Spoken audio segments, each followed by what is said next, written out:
So first, let me show you this schematic representation of the pancreatic anatomy in dogs.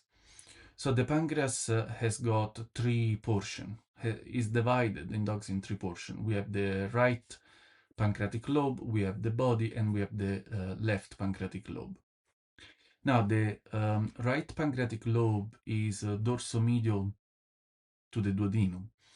The duodenum is your first most important landmark.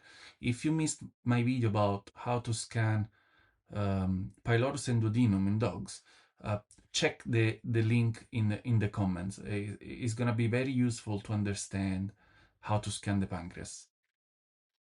Now, the body is located caudal to the pyloric region, and it follows the stomach. And from the body, you have the left pancreatic lobe, which cross the midline of the body and is located between stomach and cranially, colon caudally, and then you have the left kidney dorsal or the spleen dorsal, depend how much the left pancreatic lobe extends.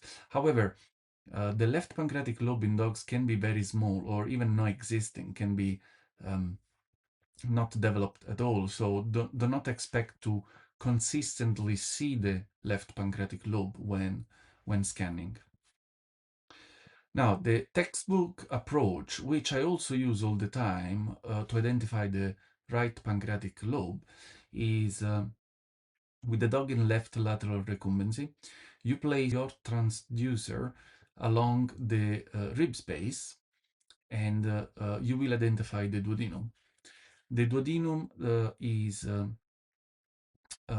probably the most cranial small intestinal loop that you will find in that area.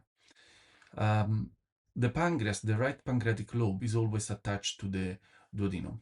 So duodenum is your first landmark. Once you identify it, perhaps you can follow it into the pylorus. In this way, you are sure you're looking at duodenum. Look in the area surrounding the duodenum. The second most important anatomical landmark is your pancreaticoduodenal vein. Is a chunky vessel within the pancreatic parenchyma, and it drains into the portal vein. So in a way, following the vessel will confirm that you're looking at pancreas.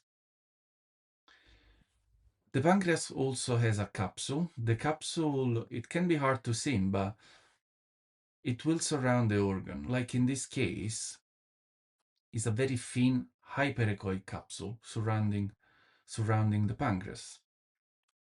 Now, another approach that I really like is from a right lateral recumbency.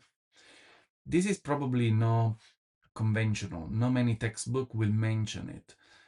However, if you think about anatomical limitation, the presence of gas in the pyloric antrum and in the pylorus, it might mask your ability to see and to follow the pancreas.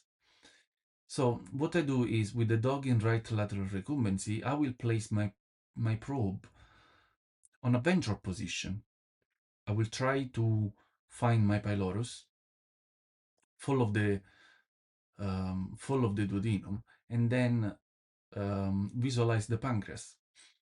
With the dog in right lateral recumbency, is assuming that your transducer is still pointing towards the head of the animal, which is on your left. You will have the pyloric antrum, you will have pylorus, and you will have duodenum. You can even follow duodenum. The duodenum will carry on as a straight line here. And once you're happy with duodenum, you go back, you start again, and you visualize the pancreas, because as we say, the pancreas is attached to duodenum. Now, in this frame, you have the portal vein, and you have the pancreaticoduodenal vein that drains into the portal vein. You will see with the rest of the clip that this vein will cross the pancreatic parenchyma, And in a way, it confirms that you're looking at pancreas. So you will see here that the pancreas is on the right-hand side of the duodenum. And you can see the capsule here as well.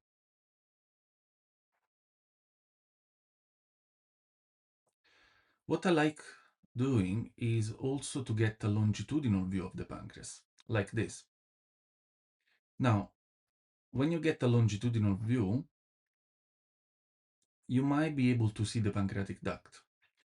It is um, very important that you do not mistake the pancreatic duct from the pancreaticoduodenal vein. The pancreatic duct in dogs is very small, is 0.6 millimeter,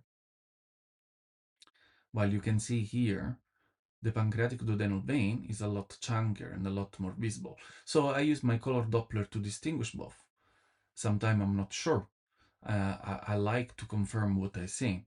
And Doppler, the use of color Doppler is a great way to do so.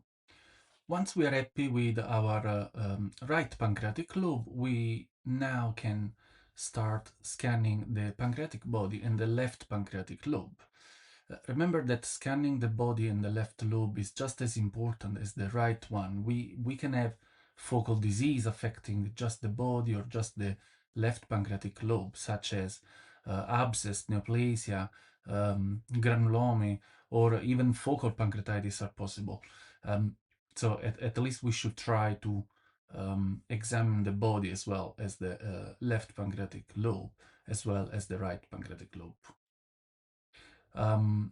We can use two techniques. So we can have a left lateral recumbency, like in this picture, and with a subcostal approach, we once again visualize the pylorus and the proximal duodenum. Now, the landmark for your pancreatic body, it will be indeed the pyloric region, so between pylorus, pyloric antrum, and your portal vein. The portal vein is going to be dorsal to your pancreatic body. Then the pancreatic body will extend towards the midline. It will carry on into left pancreatic lobe, and you will be able to follow it all the way along. Now, this is a different dog.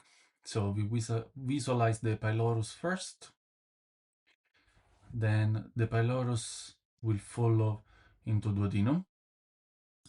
Here we have visible the common bile duct, right pancreatic lobe, and duodenum.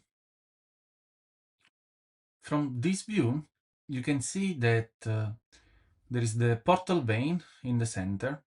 Ventral to the portal vein, you can see the pancreatic body. There is a capsule, once again, that is visible as a thin hyperechoic line, both ventral and dorsal. Now, the pancreatic body is attached to the pyloric antrum in this case. So cranially, the stomach is your landmark, and caudal, in this case, we have the colon that is visible.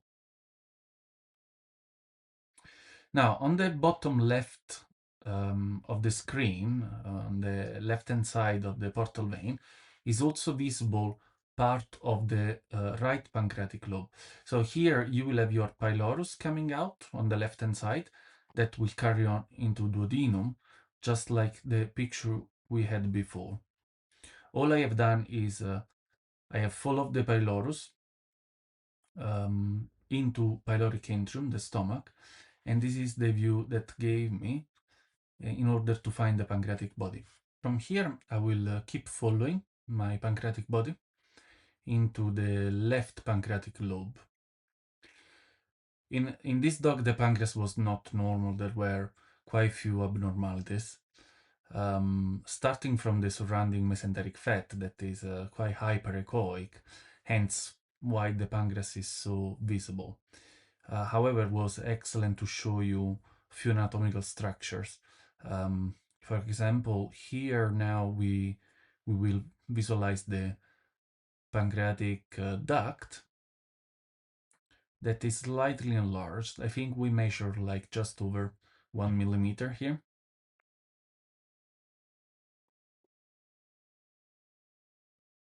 Now that we are following into the left lobe, you can see that the colon is on the right hand side of the screen, and in this case actually the pancreas, it will follow all the way up to the spleen.